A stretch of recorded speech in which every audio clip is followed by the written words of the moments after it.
Et si je vous disais que l'un des champions les plus respectés de la boxe menait une vie secrète qui s'étendait sur 5 pays et 5 alliances? Pour le public, Archie Moore était une royauté de la boxe, un technicien hors pair, un champion record et même un mentor pour Muhammad Ali. Mais en coulisses, il jonglait avec 5 épouses, au moins 7 enfants connus et des promesses qu'il ne pouvait jamais tenir. Et quand ces vies ont fini par se croiser, l'explosion fut retentissante. Des procès, des trahisons, un scandale qui a failli détruire tout ce qu'il avait construit. Qu'est-ce qui a finalement révélé la vérité? Et pourquoi cela a-t-il été enfoui si longtemps? Restez avec nous pour découvrir exactement comment une légende a construit ce réseau de secrets et comment tout a commencé dans l'ombre, bien avant que le monde ne connaisse son nom. Les grands combattants avant moi étaient tellement impressionnants. J'étais jeune, mais je n'avais pas vraiment peur, car il faut se mouiller les pieds avant d'apprendre à nager. Musique. Le parcours d'Archie Moore n'a pas commencé dans un ring de boxe ou sous les feux des projecteurs d'une arène. Il a débuté dans les champs boueux de Benoît, Mississippi, en 1913, ou peut-être en 1916, selon que l'on croit sa mère ou l'homme lui-même. Moore réécrivait déjà les détails de sa vie bien avant d'entrer sous les projecteurs. Même sa date de naissance faisait partie du mythe, l'une de ses premières ruses, et non la dernière, pour garder les gens dans l'incertitude sur son âge. Son vrai nom était Archibald Lee Wright. Son père a disparu tôt. Sa mère peinait à joindre les deux bouts. Et bientôt, Archie et sa sœur Rachel furent envoyés à Saint-Louis pour vivre avec des parents. C'est là qu'il a adopté le nom de Moore et appris quelques dures leçons sur la survie. Parce que dans cette ville, personne ne vous donnait rien, pas même de l'amour. La tragédie le suivait comme une ombre. Sa sœur est morte jeune, et son oncle, la seule figure paternelle qu'il ait eue, est décédé peu après. Et juste comme ça, Archie était un gamin sans boussole, ni filet de sécurité, coincé dans une ville qui se fichait qu'il s'en sorte ou non. Il avait faim, pas seulement de nourriture, mais de quelque chose à quoi se raccrocher. Un hiver glacial, désespéré et transi de froid, il s'est introduit dans un gymnase local et a volé une paire de gants de boxe. Cet acte de désespoir ne l'a pas seulement fait arrêter, il a changé le cours entier de sa vie. Il fut envoyé à l'école de formation du Missouri à Boonville, un centre de redressement pour garçons. On pourrait penser qu'un endroit comme celui-là écraserait un enfant. Et pour la plupart des garçons, c'était le cas. Mais Archie n'était pas comme les autres. Le centre était dur. Des lits froids, des gardiens encore plus durs, et aucune pitié. Mais enfoui dans tout ce béton et cette punition, il y avait un programme de boxe. Et un gardien, peut-être par ennui ou parce qu'il avait vu quelque chose en lui, a donné à Archie une paire de gants, non pas pour le punir cette fois, mais pour l'entraîner. Ce moment a tout changé. Dans ce gymnase exigu et mal éclairé, Archie a appris à se battre avec un but. Il a trouvé quelque chose qu'il n'avait jamais eu auparavant.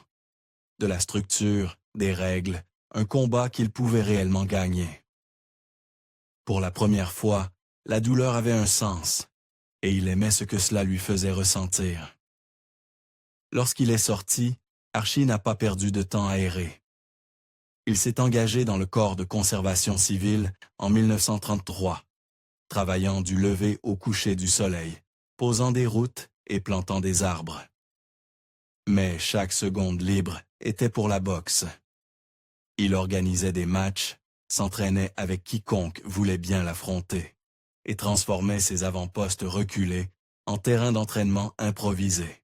Ces années furent difficiles, mais elles l'ont construit physiquement et mentalement. Il a appris à encaisser les coups sans plier, à rester calme dans le chaos et à transformer la douleur en carburant. Il ne le savait pas encore, mais cet état d'esprit, la discipline, le secret, le mouvement incessant vers l'avant, le suivraient aussi en dehors du ring, de manière dont personne n'était prêt. Au moment où il est devenu professionnel, Moore savait que rien ne viendrait facilement, surtout pour un combattant noir dans les années 1930. Les champions l'évitaient, les promoteurs l'ignoraient. Alors il a pris la route, acceptant tous les combats qu'il pouvait trouver dans des petites villes, des gymnases vides et des salles enfumées à travers le Midwest. L'argent était misérable, les foules étaient de clairsemées, mais il n'a jamais cessé de se présenter. Le système était contre lui, et il le savait. Au lieu de se laisser briser, Moore s'en est servi comme carburant. Il a affronté les meilleurs des meilleurs, souvent des adversaires évités par d'autres. Et chaque combat ajoutait à la rumeur discrète autour de son nom. Ce qui le rendait différent, ce n'était pas seulement son talent, c'était son obstination. On l'avait compté hors jeu depuis l'enfance, alors il a cessé de se soucier de ce que les gens pensaient. Il se battait pour quelque chose de plus grand que des ceintures. Le respect de lui-même, pour chaque enfant qui s'était jamais senti invisible. Et à mesure qu'il accumulait les victoires, il a commencé à construire une réputation que même les promoteurs les plus réticents ne pouvaient ignorer. Mais la vie d'Archie ne se limitait jamais au ring. Les années sur la route lui ont appris à disparaître. Comment passer de ville en ville, esquiver les questions et garder sa vie privée hors de vue. Cette capacité à vivre dans l'ombre, affinée dans l'obscurité de sa jeunesse, est devenue l'une de ses plus grandes armes, d'une manière que personne n'aurait pu prévoir. À mesure que son parcours le menait des gymnases oubliés à des foules plus importantes, sa légende a commencé à grandir. Il était dur, ingénieux et toujours un peu mystérieux. Les mêmes traits qui le rendaient dangereux sur le ring facilitaient la dissimulation de secrets en dehors. Mais plus il grimpait haut, plus il devenait difficile de garder la vérité enfouie. La grandeur de Moore ne résidait pas seulement dans les chiffres, cependant. 131 knockouts, le record absolu dans l'histoire de la boxe, parlent d'eux-mêmes. C'était la manière dont il a façonné sa légende, gérant son image avec la même précision qu'il utilisait dans le ring. Il a compris tôt que la perception importait. Alors, il a commencé à tordre les faits, à raser quelques années de son âge, disant aux journalistes qu'il était né en 1916, pas en 1913. Ce n'était pas de la vanité, c'était une stratégie, un mouvement calculé pour rendre sa longue carrière encore plus miraculeuse. En 1952, Moore a enfin eu sa chance pour le championnat des poids mi-lourds. Son adversaire, Joey Maxim, était plus jeune, mais la patience et l'expérience de Moore ont porté leurs fruits. Sur 15 rounds, il a surclassé Maxim et a gagné par décision unanime. Il a conservé le titre pendant près d'une décennie, de 1952 à 1962, le règne le plus long de l'histoire des poids mi-lourds. Pendant ce temps, il l'a défendu 9 fois, souvent contre des challengers plus rapides, plus jeunes, mais rarement plus intelligents. Le style de Moore était basé sur la tromperie. Sa défense en tortue le rendait frustrant à atteindre. Bras repliés, gants serrés, attendant de frapper. Il laissait ses adversaires s'épuiser, puis les démontait avec des contres précis. En dehors du ring, il faisait de même, nourrissant les médias d'histoires de méthodes d'entraînement secrètes, de ballets pour l'équilibre, de régimes mystérieux, de routines qu'il prétendait avoir empruntées à des cultures indigènes. Vrai ou non, peu importait. Cela alimentait le mythe, et il était plus qu'heureux de le faire. Mais une ceinture ne suffisait pas. Le titre des poids lourds était le véritable Graal. En 1955, il a eu sa chance contre l'invaincu Rocky Marciano. Moore a choqué le monde en le mettant au tapis au deuxième round. L'un des deux seuls hommes à l'avoir jamais fait. Pendant un instant, on a cru que l'histoire pourrait être réécrite. Mais Marciano s'est relevé, a repris le dessus et a stoppé Moore au 9e round. Même dans la défaite, la légende de Moore a grandi. Il avait poussé Marciano plus loin que presque n'importe qui d'autre. Un an plus tard, il a réessayé, cette fois contre Floyd Patterson, pour la couronne vacante des poids lourds. Patterson était plus jeune, plus rapide et implacable, et Moore n'a pas pu suivre. Le combat s'est terminé en 5 rounds, et avec lui, son rêve de gloire chez les poids lourds. Pourtant, personne ne pouvait remettre en question sa place dans l'histoire de la boxe. Lorsqu'il a pris sa retraite en 1963, Moore avait affronté 9 champions du monde, 7 membres du Hall of Fame et mis plus d'adversaires KO que quiconque avant ou depuis. Le magazine The Ring l'a classé parmi les plus grands punchers de tous les temps. Pourtant, pour tous les gros titres et les honneurs, le plus grand tour de Moore n'était pas dans le ring. C'était ce qu'il parvenait à cacher en dehors. Pour le monde, il était le champion sage et intemporel. Calme, discipliné, toujours en contrôle. Mais cette image n'était qu'une autre tactique, peaufinée et répétée comme n'importe quel plan de combat. La discipline qu'il utilisait pour se protéger dans le ring l'aidait aussi à dissimuler une vie privée bien plus chaotique que quiconque ne l'imaginait. Et alors que les applaudissements le suivaient de ville en ville, la vraie question était de savoir comment il empêchait la vérité de le rattraper en dehors. La vie personnelle d'Archie Moore était aussi imprévisible que ses tactiques dans le ring, et tout aussi difficile à suivre. Alors que les fans admiraient le champion sage et éloquent, peu savaient qu'il tissait discrètement un réseau de relations qui s'étendait sur des continents, laissant confusion et promesses brisées dans son sillage. Tout a commencé en 1940, lorsqu'il a épousé Mattie Chapman. Mais avant même que l'encre de leur certificat de mariage ne sèche, il était parti, direction l'Australie, à la recherche de combats et d'un salaire. En moins d'1 an, il était de retour aux États-Unis, se remettant d'une opération pour un ulcère perforé. Mattie demandait le divorce. Ce mariage a à peine duré un round, et c'était le premier signe qu'Archie Moore était un homme incapable de rester au même endroit ou avec la même personne très longtemps. Ce premier mariage raté a établi un schéma que Moore répéterait. Entre 1940 et 1952, il s'est marié 4 fois, chaque union s'effondrant sous le poids des voyages incessants et d'une carrière qui ne restait jamais immobile. Les détails se brouillent à travers les continents et les arènes, mais la fin était toujours la même. Moore passait à autre chose, et une autre famille était laissée derrière. Dans les années 50, à mesure que sa célébrité grandissait, les dégâts s'accumulaient.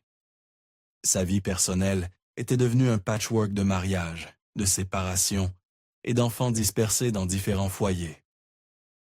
Moore gardait tout cela secret, confiant rarement même à ses amis.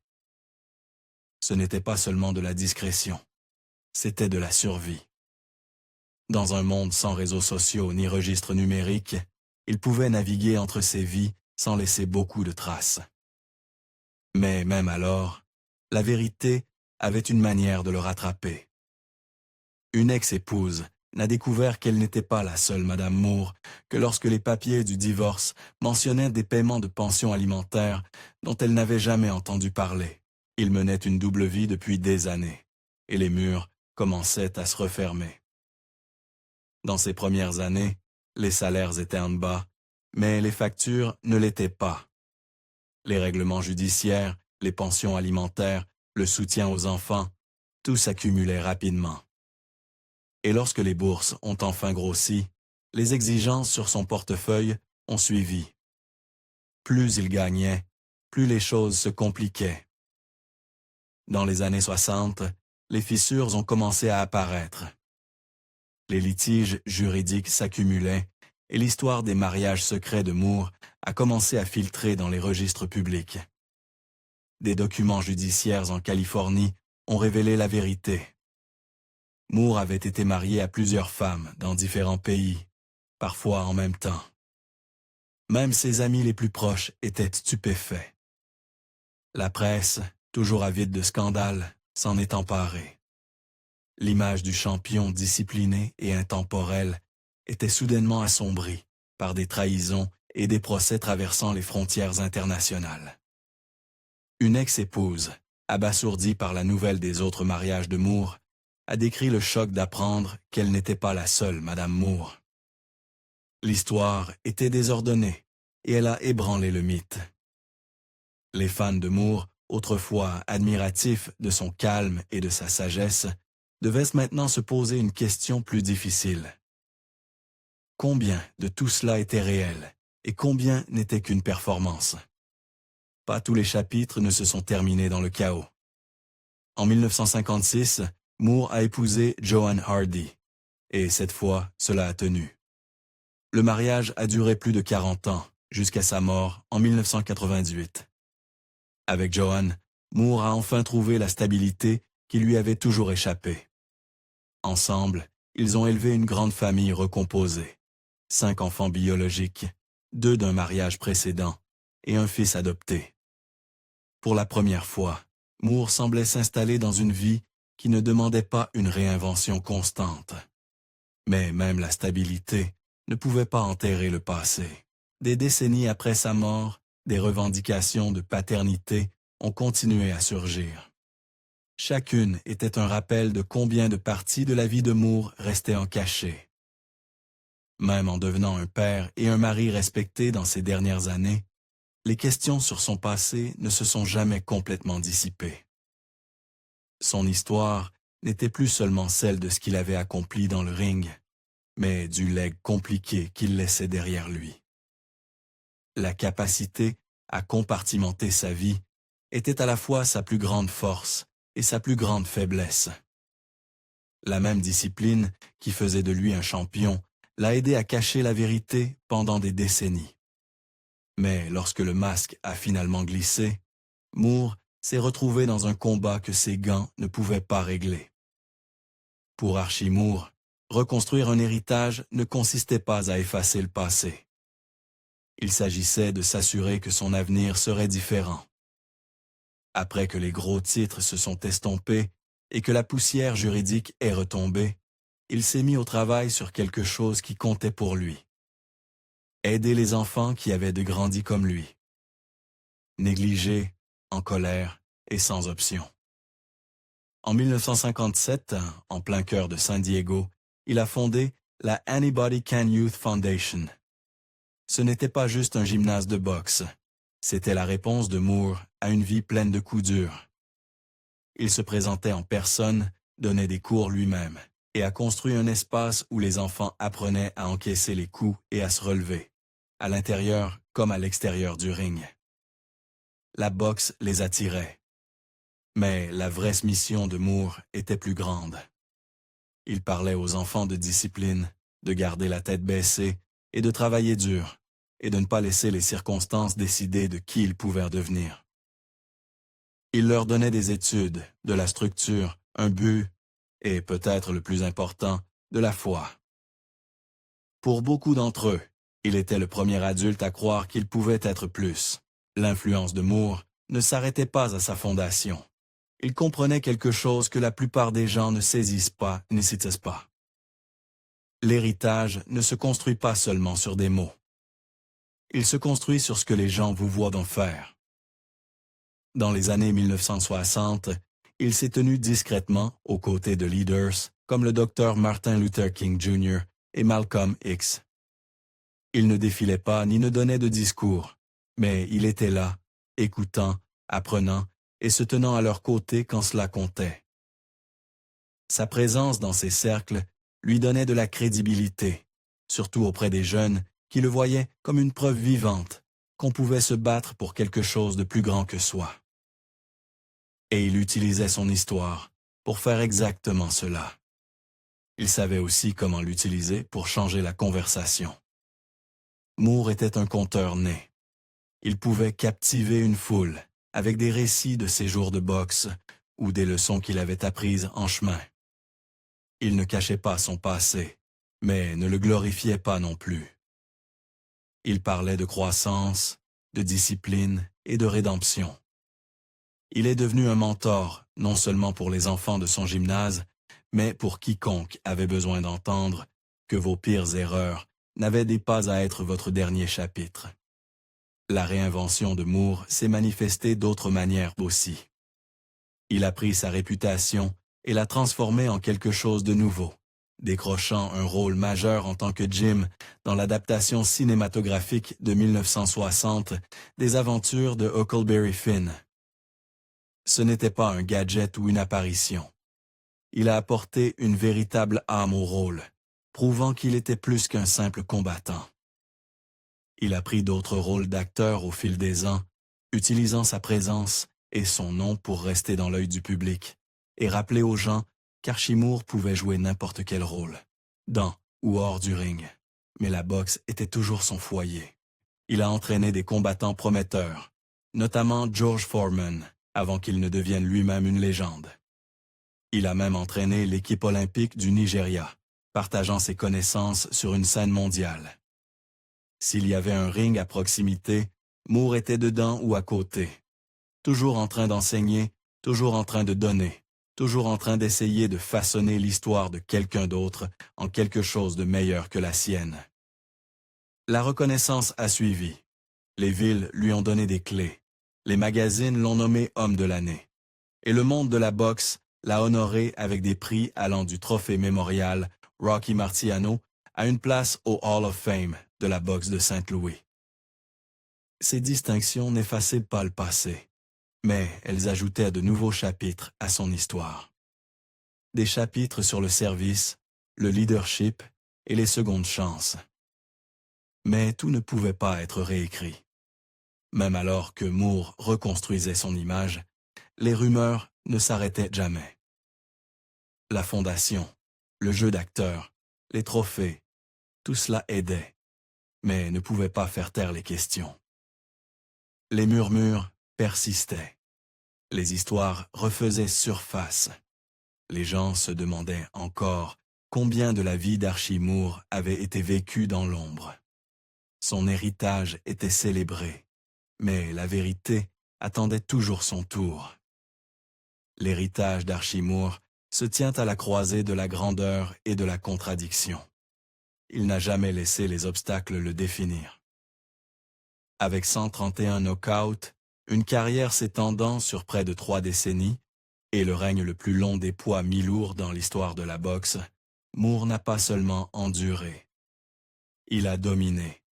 Son nom résonne encore dans les gymnases et les rings du monde entier. Et pour une bonne raison. Il a survécu à son époque, s'est réinventé maintes et maintes fois, et a prouvé que la résilience n'était pas seulement un trait. C'était tout son plan de jeu. Mais pour chaque gros titre sur ses victoires, il y a une ombre qui s'étend tout aussi loin. Après sa mort à San Diego en 1998, les hommages ont afflué, tout comme les questions. Des revendications de paternité ont surgi, certaines de personnes qui ne l'avaient jamais rencontré, mais portaient son nom ou ses traits. La vérité sur sa vie personnelle, sur combien de familles il avait construites, combien d'enfants il avait engendrés, reste floue. Même ceux qui lui étaient les plus proches se retrouvaient à relier des points qu'il n'avait jamais voulu révéler. Archie Moore était un maître de la défense dans le ring et dans la vie. Mais certains coups portent longtemps après la dernière cloche. Il est facile de laisser les chiffres parler pour Archie Moore. Et pourquoi pas? Le record est intouchable.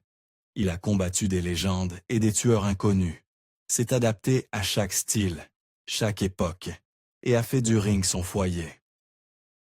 Alors que l'Amérique du milieu du siècle fermait les portes aux combattants noirs, Moore a refusé de plier. Il a pris des combats à l'étranger. Il a attendu 17 ans pour un titre, puis a tenu cette ceinture comme s'il ne la lâcherait jamais.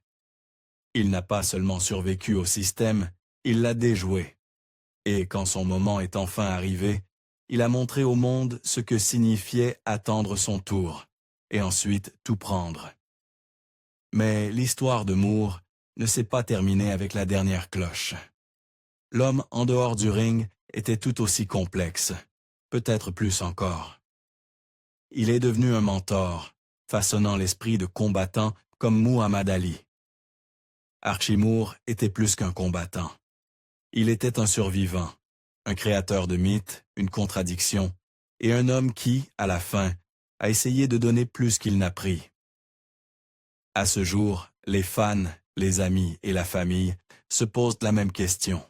Peut-on séparer le combattant du père, le héros public de l'homme privé? Ou est-ce que l'un déborde toujours sur l'autre, peu importe à quel point on essaie de tracer la ligne?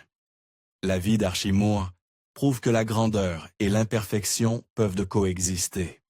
Ses réalisations sont gravées dans la pierre, mais les questions sans réponse, elles, gardent son nom vivant d'une manière différente, à travers les murmures, les débats et l'incrédulité. On ne peut pas parler d'Archie Moore sans parler des deux côtés. Il était une légende dans le ring et un mystère en dehors. Peut-être est-ce pour cela que son histoire compte encore. Alors, comment honorer le guerrier quand l'homme derrière les gants refusait d'être dompté? Nous voulons entendre vos pensées, alors dites-nous dans les commentaires ci-dessous. Parce que la grandeur vient souvent avec un prix, et parfois, les secrets sont le poids le plus lourd de tous. Si l'histoire de Moore vous a surpris, n'oubliez pas de liker et de vous abonner pour que nous puissions continuer à faire des vidéos comme celle-ci pour vous à l'avenir. Merci d'avoir regardé et à la prochaine.